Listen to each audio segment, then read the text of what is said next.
Tu veux lever des fonds mais tu ne sais pas comment valoriser ta startup? C'est vrai, comment on fait quand on n'a quasi aucun chiffre? Et comment réfléchissent les VC quand eux valorisent notre propre startup? Reste là, je t'explique tout.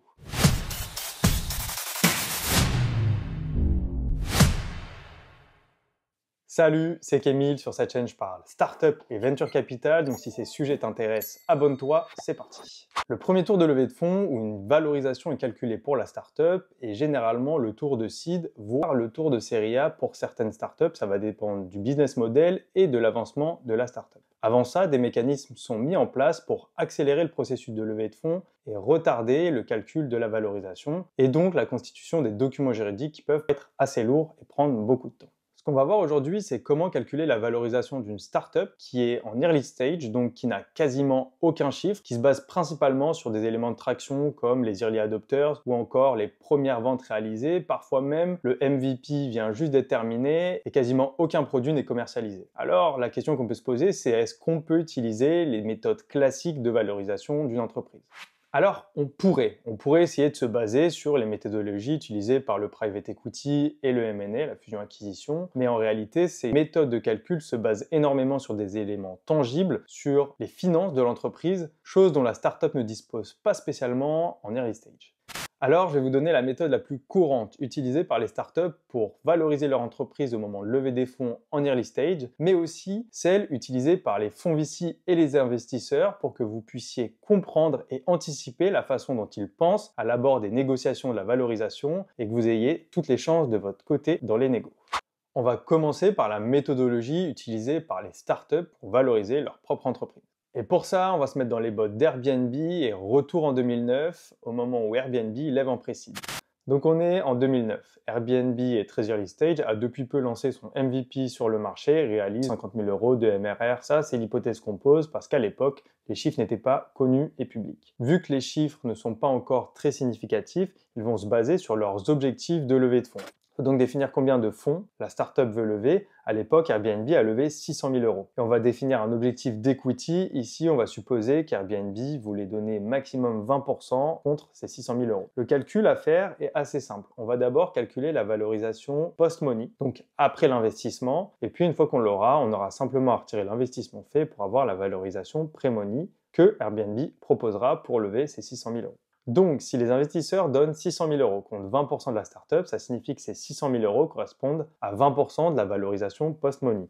Il suffit donc de faire le montant recherché, le montant souhaité, donc les 600 000 €, divisé par les parts cédées, donc 20%. Ça correspond à faire x5, donc ça nous donne un résultat de 3 millions d'euros. On a donc la valorisation post-money d'Airbnb qui serait, après l'investissement de 600 000 € de 3 millions. Pour retrouver la valorisation pré-money, ici, il suffit juste de soustraire à cette valorisation post-money le montant de l'investissement, c'est-à-dire 3 millions d'euros moins 600 000, montant investi, qui nous donne une valorisation pré-money de 2,4 millions d'euros. Donc pour obtenir un financement de 600 000 € contre 20% de la startup, Airbnb doit se présenter avec une valorisation de 2,4 millions d'euros.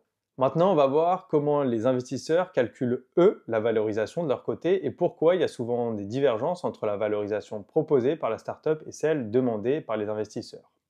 Les fonds VC ont une méthode de calcul et une réflexion orientée exit. Leur objectif est de faire un retour sur investissement. Ils vont donc chercher à calculer le potentiel de la startup et combien eux pourront en retirer. Le fonds VC va donc fixer deux éléments. Le premier, c'est l'horizon d'exit, l'horizon de sortie. C'est-à-dire que, par exemple, pour Airbnb, le fonds Sequoia va estimer que la startup pourra faire un exit à horizon de 5 ans. Le deuxième élément qui va se fixer, c'est quel multiple est-ce que le fonds veut faire sur son investissement. Donc, quel retour sur investissement il veut. Ici, on va supposer que Sequoia veut faire un retour sur investissement de x5. On a donc ici un horizon de sortie à 5 ans, un multiple recherché de x5. Le fonds VC va donc chercher à estimer la valorisation de la startup au moment de l'exit. Et pour ça, il lui faut deux choses. La première, c'est l'ARR prévisionnel de la startup à horizon 5 ans. La deuxième, c'est les coefficients réalisés sur les valorisations au moment de l'exit par les startups du même style. Pour ça, le fonds VC va reprendre le business plan de la startup et faire des projections à horizon 5 ans pour estimer l'ARR de la startup à ce moment-là.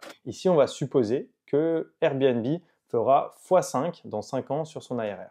Pour le deuxième élément, c'est-à-dire le coefficient par lequel on va multiplier l'ARR pour avoir la valorisation estimée à l'exit, le fonds VC va faire un benchmark des startups qui ont réalisé un exit avec le même stade d'avancement, le même type de business model et la même industrie. Ici, on va supposer que les startups équivalentes à Airbnb réussissent à faire un exit avec une valorisation qui fait x5 sur l'ARR au moment de l'exit. Donc maintenant qu'on a tous nos coefficients, on va pouvoir faire les calculs. Donc on va d'abord calculer l'ARR estimé à horizon 5 ans, donc c'est-à-dire l'ARR actuel, 500 000 euros, fois le coefficient de projection de l'ARR, c'est-à-dire 5. Donc on aurait un ARR estimé dans 5 ans pour Airbnb à 2,5 millions d'euros. Maintenant, on va pouvoir donc calculer la valorisation estimée au moment de l'exit en faisant une fois encore x5 et en appliquant le coefficient de benchmark d'exit juste ici. Et donc, 2,5 millions, l'ARR dans 5 ans x 5, le coefficient d'exit des startups du même style égale 12,5 millions d'euros. On a donc la valorisation prévisionnelle estimée pour Airbnb au moment de sa revente dans 5 ans. Donc ça, c'est ce sur quoi va se baser le fonds VC. Et sur ça, le fonds VC veut faire x5 sur son investissement. Donc si on suppose un investissement de 600 000 euros, ce que demande Airbnb, pour faire x5, le fonds VC doit donc récupérer au moment de l'exit 600 000 euros x5, c'est-à-dire 3 millions d'euros. Avec ça, on va pouvoir calculer la part que doit détenir le fonds VC pour faire un exit à 3 millions d'euros en faisant tout simplement 3 millions divisé par 12,5, la valorisation au moment de l'exit, qui nous donne 24%. Pour faire x5 sur l'investissement de 600 000 euros au moment de l'exit, le fonds VC, Sequoia par exemple, devra détenir 24% d'Airbnb pour sortir avec 3 millions d'euros.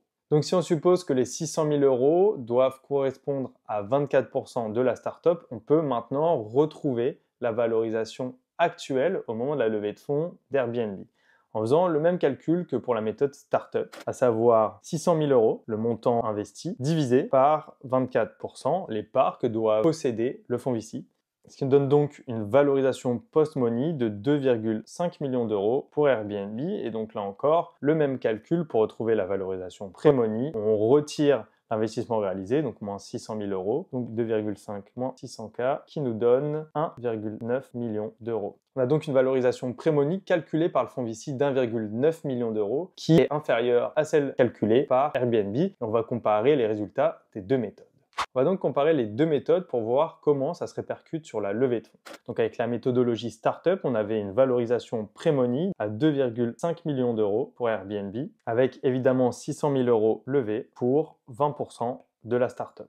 Avec la méthode VC, on a des résultats qui sont différents avec une valorisation pré-money de 1,9 million d'euros, donc inférieure, avec pour 20% de la startup, si on fait le calcul, c'est un simple produit en croix, on trouve 500 000 euros. Et pour une levée de 600 000 euros, le fonds demandera ainsi 24%. On voit donc qu'à chaque fois, on a une valorisation inférieure. Pour 20%, la startup pourra lever moins. Et pour lever 600 000, la startup devra céder plus de parts, 24%.